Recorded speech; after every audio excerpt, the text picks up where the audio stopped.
How do MLA and APA work, and why are they important? There are two aspects to MLA or APA format.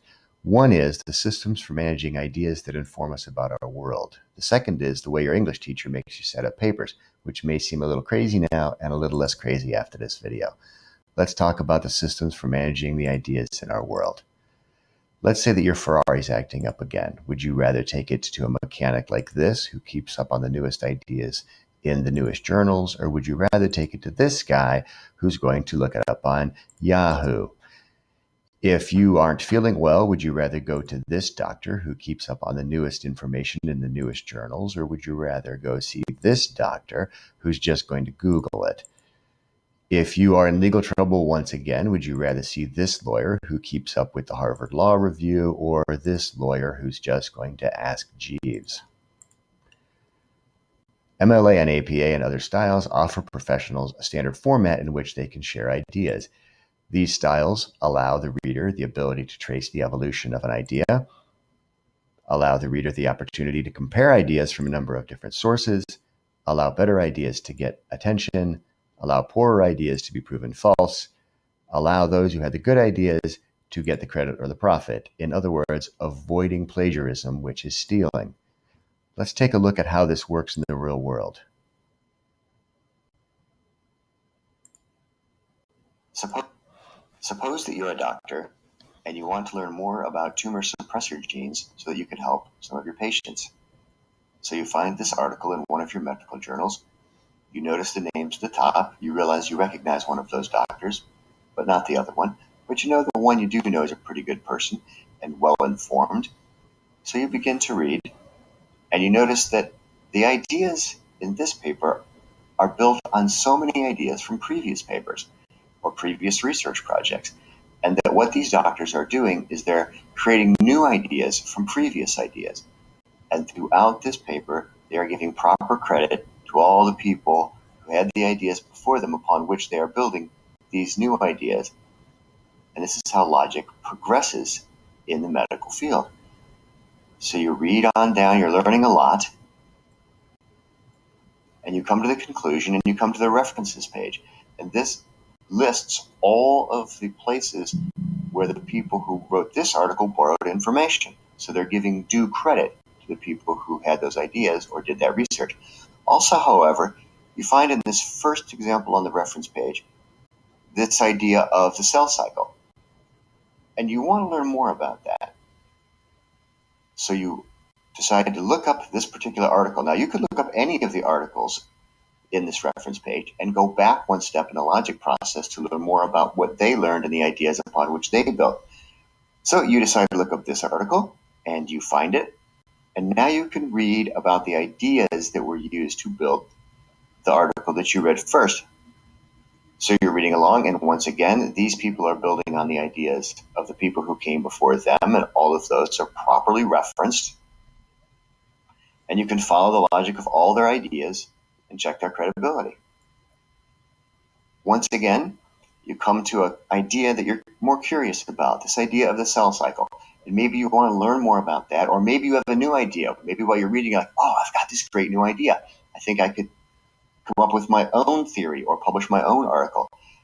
But you need to learn more. So you decide to look up this article as well. And you do. And now you're another step back in the logic process. And you read this, and you could do this over and over for all of the entries in the works cited or reference lists and become truly educated about the ideas and where they came from and who developed them and whether or not they're good. So that's how it works in the professional fields. And it's really important that those ideas are properly managed and properly credited. So in high school, we don't take it quite that seriously, but we do want to introduce you to the idea that there are ways to manage ideas and to give credit for ideas.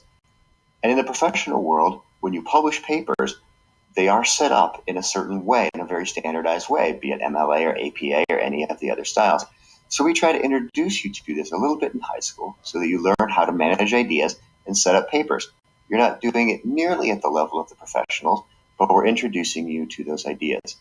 So that is why we have you set up MLA papers the way that we do. And so we're looking at Joe Student's paper here, and he's writing about Lord of the Flies.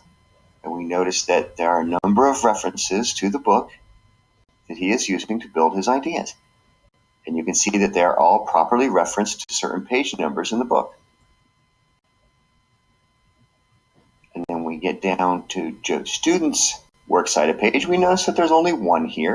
He's not a professional, but he's learning the idea of idea management, proper citation.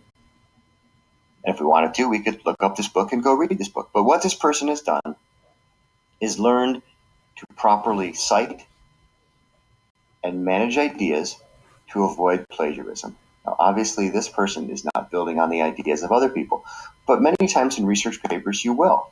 And you might have 2 or 5 or 10 references to give proper credit to the people whose ideas you built upon. So this is how it all works in the real world, and it's really important because it creates a situation where good ideas rise to the top, bad ideas kind of fall off the back, and everybody gets credit for the work that they do.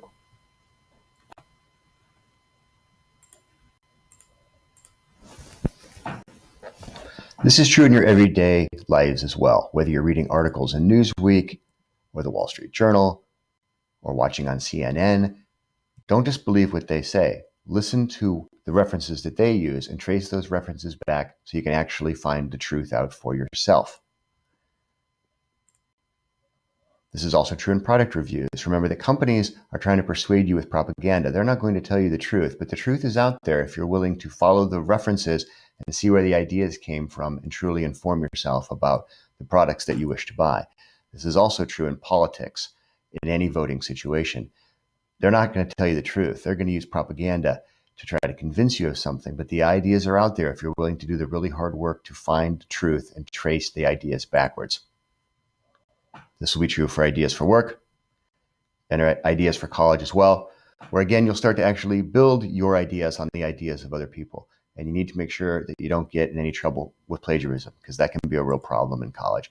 So let's talk about plagiarism for a minute. Stealing ideas is just like stealing anything else, and it can get you into big trouble. And in college, that could include getting kicked out of the university. So in high school, you can get a 0 on the paper, or you could get suspended. And this is one of the reasons. Those consequences seem big, but the fact is they're pretty small compared to future possible consequences. For instance, Melania Trump, who embarrassed herself by plagiarizing Michelle Obama. Or Dana Bedden, who's a big-time academic who lost his job because they discovered that he plagiarized one of his papers in graduate school. USA Today, you could lose your job as a writer for a big-time paper. The consequences for plagiarism can be pretty serious, and we're trying to introduce you to those ideas. MLA and APA aren't just about catching plagiarizers, though. Okay? It's about helping citizens and professionals make informed decisions. Remember, there are 2 aspects: the system for managing ideas that inform us about our world, and the way your English teacher makes you set up your papers, which hopefully now seems a little less crazy. So the next time your English teacher gets on you about whether or not you set up your paper properly, or whether you made proper citations, or whether you had a works cited list, realize that he or she is just trying to prepare you for the real world, where for the most part, the wrong ideas are out there and misinformation rules. But the proper information is out there if you're willing to do the hard work to trace the references back to the original ideas. And if you yourself are going to present ideas informally or formally or in a paper, there are certain formats that are used to express, share, and manage those ideas, and to protect the integrity of the ideas that keep us all informed.